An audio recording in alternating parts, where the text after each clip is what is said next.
Ngunit ang layo ng nilakad namin, hindi umabot. Oo nga, nahagad tuloy yung face ko. At saka bakit mo ba kami pinapunta dito? Oo nga, ang init pa naman. Kasi may nakita ako. Teka lang, may papakita ko sa iyo.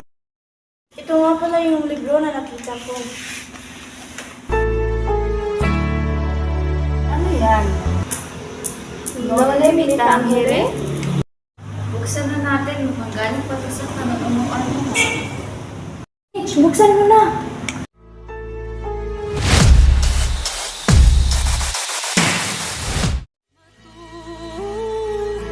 Sa nakaraan,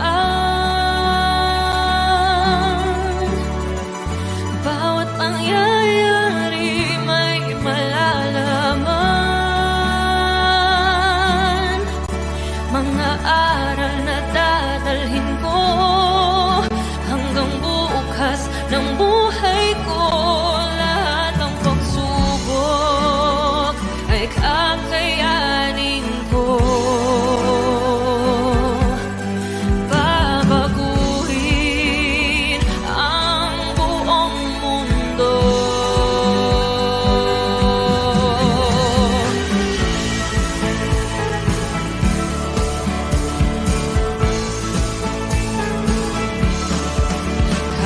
Kayang baguhin ang nakalipas.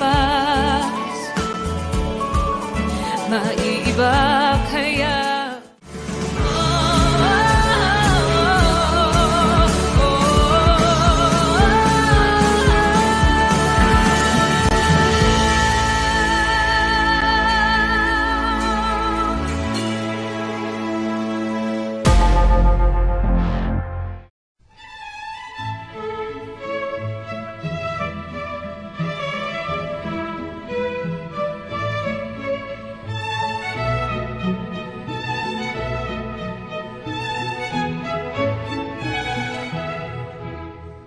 Bienvenido, Dinoy Agoy, Don Crisostomo. Muchas gracias, preparaste mi ligada, Captain Tiago. Iso is nada, matagal ka nang wala sa Las Pilipinas. Kaya't alam ko na sasabi ka ng tikman ng aking mga putahe, ng aking bayan. Halika't ipakilala kita sa aking mga bisita. Paupuin mo na ang mga bisita at handa na ang mga pagkain.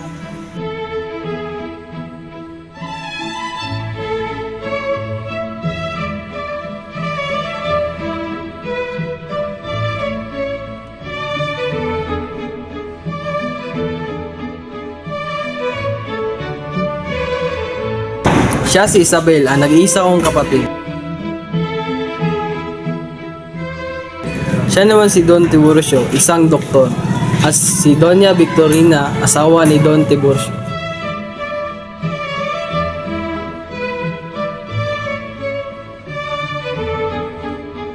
At ang purong paroko ng San Diego, Padre Damaso. At siya naman si Padre Salve. At si Dona Consolacion at kanyang asawa.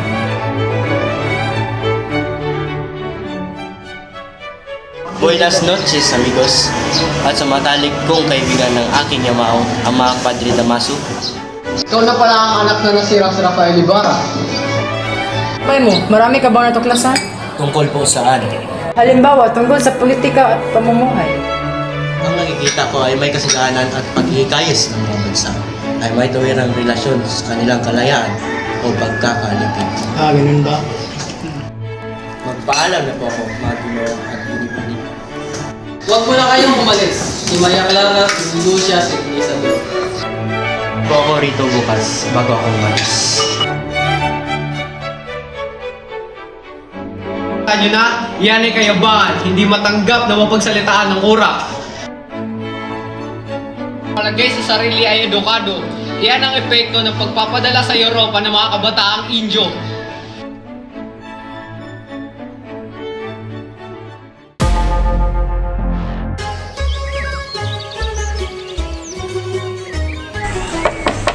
Maria Clara, lumabas ka na. Huwag mo na siyang paghintayin na matagal pa. Opo, tiya!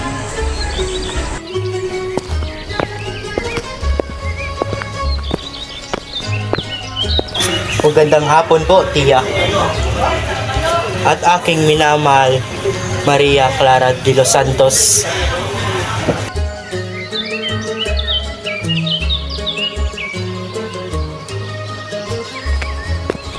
Iwan ko muna kayong dalawa at kayo mag-usap.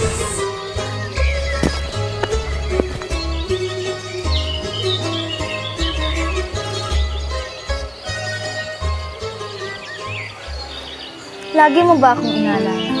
Kahit minsan ba hindi mo ako nalinis sa ibang bansa? Marami bang lungsod kang narating at marami kang babaeng? Maaari ba kitang malimot? Paano kung tatalikuran ka ng isang sumpa? Isang banal na sumpa. Naalala mo ka ba nung isang gabing bumabagyo? Nilalapitan mo ako sa tabi ng bangkay ng aking ina at ipinatong mo ang palad sa aking balikat. Hindi ako makapaglalakbay tulad mo. Wala akong narating kundi Maynila at Antipolo at ang bayan mo. Ngunit walang nagpaalam ako sa iyo. Bago pumasok sa kubento ay lagi kitang naaalala at hindi kita nalilimutan. Ayan ang sabong na binibigay mo sa akin.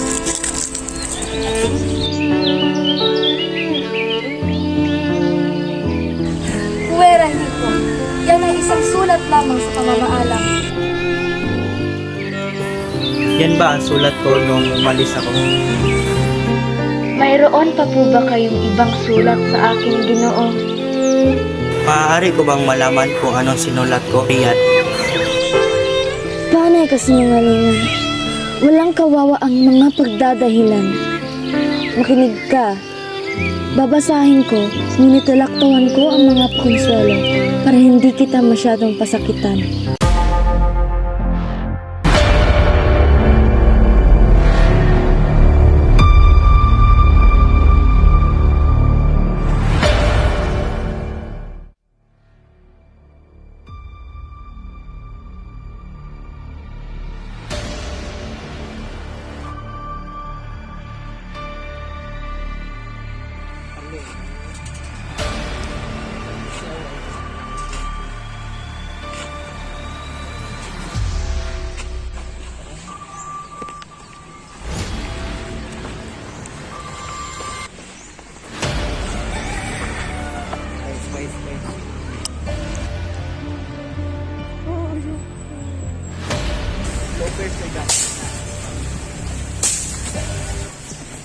Sa nga po pala, ang tanda ko, may katabing malaking bato at medyo mababaw ang hukay. Itanong po natin.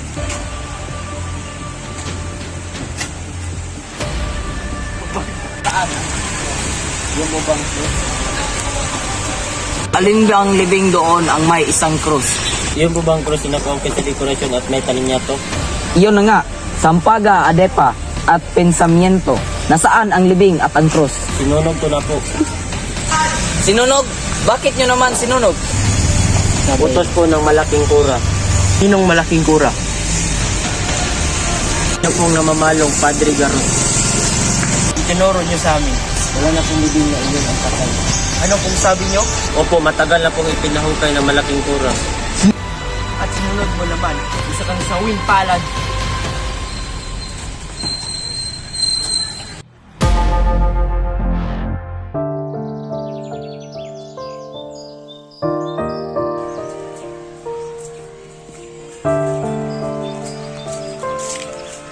Tonto, mapupuro lang utak. Sino mapupuro lang utak? At tonto?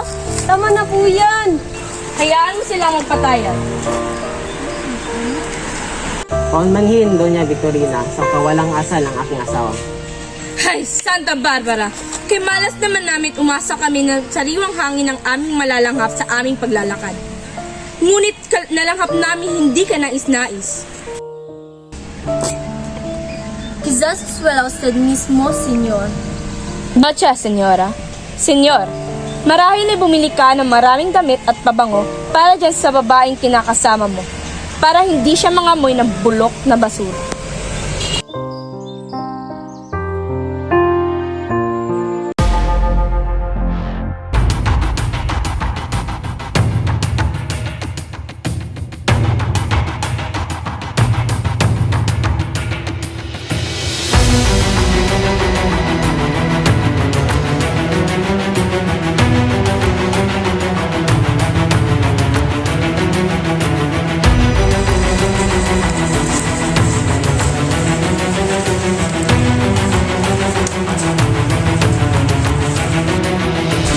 Bumutha ka kalahati, Basilio, at ikaw din, Christine.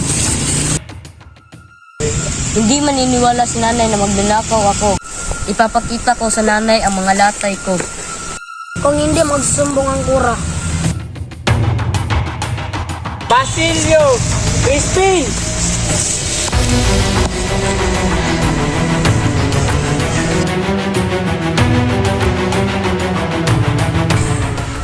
Ikaw, Crispin, ilita mo yung mga ninakaw.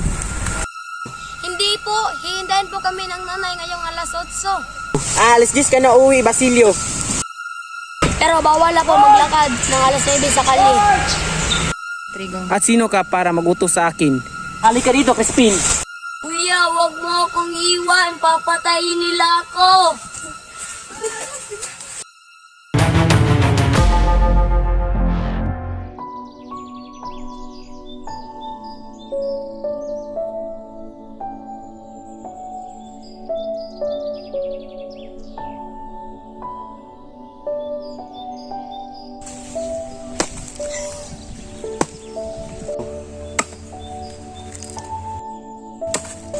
Hindi mo na ba hihintayin ang anak mo? Marunong na bumasa si Crispin at saka baka sweldo ngayon ni Basilio.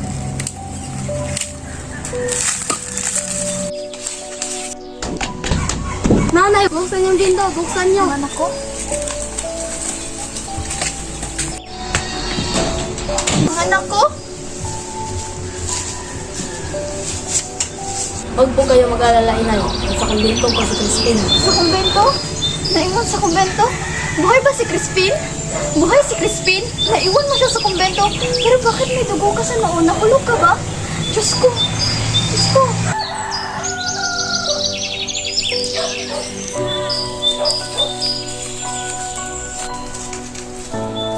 Para saan yung dala-dala din Para po ito sa Quran. Nais ko lamang po siyang makausap sapagkat ang aking anak na si Crispin ay hindi ko pa nakikita simula kahapon. Ikaw pala ang ina na magnanakaw ng si Christine. Matapos magnakaw, nakuha pang tumakas at lumisan. Sa katunayan, aking nadili papunta na ang Guardia Civil sa inyong tahanan. Ang mga Guardian Civil.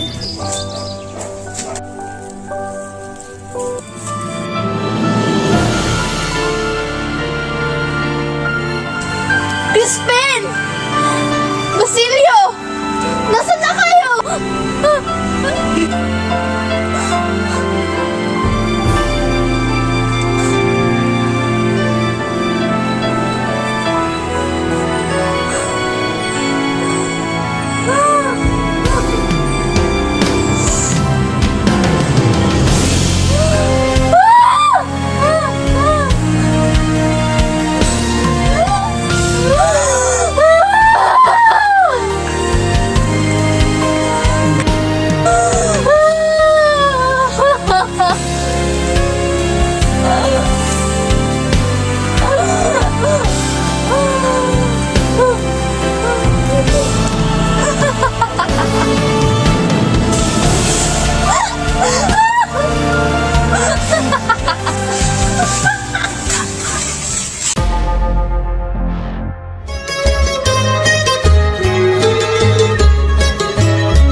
Kapitan